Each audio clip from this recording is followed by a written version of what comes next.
Hi students, आज हम शुरू करते हैं अपना नेक्स्ट टॉपिक और वो टॉपिक है आपका gross investment, net investment and depreciation. ठीक है, इससे पहले हमने एनएफआईए किया था।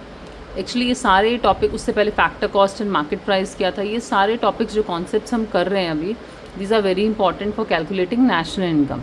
तो अगर आपके ये कॉन्सेप्ट्स क्लियर नहीं है तो then you won't be able to understand national income calculations topic. तो अगर ये आपको फंडा एकदम क्लियर होना चाहिए किस में क्या करना होता है, तो मैं पूरी कोशिश कर रही हूँ आपको बहुत अच्छे से समझाने की। प्लीज़ आप भी थोड़ा ध्यान दें और थोड़ा स्टार्ट करते हैं।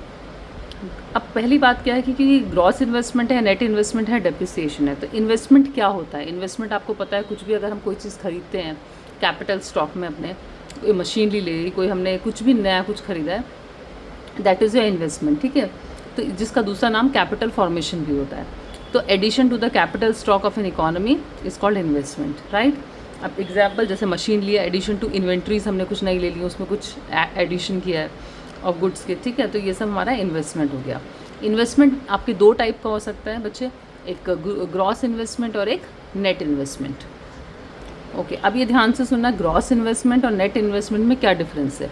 ग्रॉस इन्वेस्टमेंट ऐसा स्टॉक है जो आप ऐड करते हो हर साल, अपने स्टॉक के अंदर, कैपिटल स्टॉक के अंदर, जिसमें आपने डेप्रिसिएशन का अभी कोई अलाउंस नहीं बनाया है। तो addition to stock of capital before making allowance for depreciation का कोई अलाउंस नहीं बनाया, उसे बोला जाएगा ग्रॉस इन्वेस्टमेंट। तो और स्टॉक, एडिशन टू स्टॉक का मतलब किसी भी या तो आपकी फिक्स्ड एसेट जो है वो भी एक स्टॉक है, और अगर आपका कोई अनसोल्ड स्टॉक है इस अकाउंटिंग ईयर में, that is also your stock. तो ऐसा इन्वेस्टमेंट जिसमें आपने डेप्रिसिएशन का अलाउंस नहीं बनाया है, that is your gross investment. और अगर आपने डेप्रिसिएशन का अलाउंस बना दिया है, सब्ट्रैक्ट कर दिया डेप्रिसिएशन उस इन्वेस्टमेंट में से, that means that is your net investment. मतलब after deducting depreciation from gross depreciation you will get net depreciation. Clear. अब डेप्रिसिएशन होता क्या है? Depreciation basically it is the fall in the value of fixed asset. हर एक, कोई भी, अगर मैंने मशीनरी खरीदी तो ऐसा नहीं है कि मशीनरी अगर मैंने 1 लाख की खरीदी और 10 साल तक वो बिल्कुल वैसा ही वर्क करेगी, उसके अंदर कुछ ख़राब नहीं होगा, कुछ परेशानी नहीं होगी, कुछ ना कुछ मेंटेनेंस, कुछ ना कुछ उसकी ईयर बाय ईयर उसकी वैल्यू जो है वो डेप्रिशिएट होती रहती है। तो क्या करती हैं कंपनीज़ अपना एक अलग डेप्रिसिएशन वाली एक मानती रहती है कि हर साल अगर 1 लाख की है हमारी मशीनरी, तो मानते हैं कि 10 साल उसकी वैल्यू कम हो रही है बिकॉज ऑफ मैनी रीजन्स। वो रीजन्स हम अभी पढ़ेंगे। तो वो जो वैल्यू कम हो रही है, तो करते करते पता चला 10 ईयर्स के अंदर उसकी वैल्यू हम मान लेते हैं 0 है, तो हम हर साल साइड में साइड कुछ पैसा रखते गए, जिससे हमारी नई मशीन जितनी वैल्यू डेप्रिशिएट हो रही है उसको हर बार 10,000 हमने 10 साल रखा, जिससे आप एक नई मशीनरी परचेज़ कर पाओ, और ये वैल्यू डेप्रिसिएशन की हम ग्रॉस इन्वेस्टमेंट में से माइनस कर देते हैं। तो it refers to the fall in the value of fixed asset. किस वजह से डेप्रिसिएशन जो होता है मशीनरी में, किस वजह से हो सकता है? नॉर्मल वेयर एंड टेयर की वजह से हो सकता है, टाइम के साथ पैसेज ऑफ टाइम की वजह से हो सकता है, एक्सपेक्टेड ऑब्सोलिसेंस, मतलब आपका कोई टेक्निकल नई टेक्नोलॉजी आ गई जिसकी वजह से आपकी पुरानी टेक्नोलॉजी वेस्ट हो गई, या डिमांड उसकी चेंज हो गई। अब नाउ जो लोग हैं वो they are not in need of that, आपकी जो मशीनरी है उसकी ज़रूरत नहीं, कुछ नया कुछ आ गया, डिमांड चेंज हो गई है।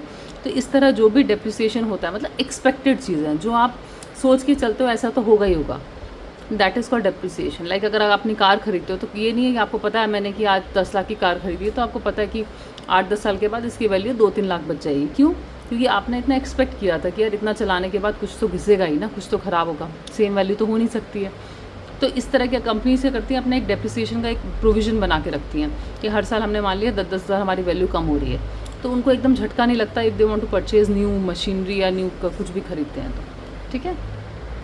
अच्छा, डेप्रिसिएशन को हम अलग अलग नाम से बोल सकते हैं। अगर आप न्यूमेरिकल्स करेंगे तो ज़रूरी नहीं है आपके पास डेप्रिसिएशन वर्ड लिखा होगा, आपको करंट रिप्लेसमेंट कॉस्ट भी लिख सकते हैं, वो replacement cost of fixed asset भी लिख सकते हैं, या कैपिटल कंजम्पशन अलाउंस भी लिख सकते हैं, किसी भी नाम से वो लिख सकते हैं। आपको बस समझ जाना है दिस इज़ डेप्रिसिएशन।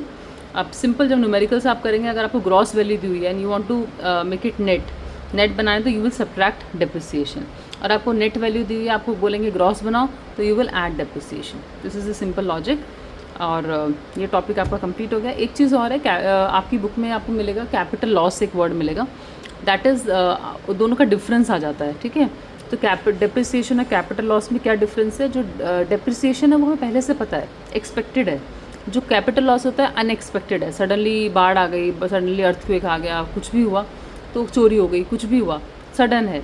तो डेप्रिसिएशन जो है उसका हम प्रोविज़न बना के रखते हैं, हर साल हमने कुछ अमाउंट अपना अलाउंस बना के रखा कि भाई ये हमें रखना है, बट आप उसका कैपिटल लॉस का कुछ बना नहीं सकते हैं बिकॉज वो सडन आपका हो गया है, ठीक है। तो ये आपको डिफरेंस है दोनों चीज़ों में। अगर बाई चांस आता है एक बार आप बुक से अपने देख लीजिएगा, इट्स वेरी ईजी। तो चलिए, और नेक्स्ट टॉपिक फटाफट हम अपने न्यूमेरिकल सब स्टार्ट करेंगे नेक्स्ट वीडियो से, और अगर एग्रीगेट्स पहले स्टार्ट करेंगे। और please like and share my videos. Thank you so much.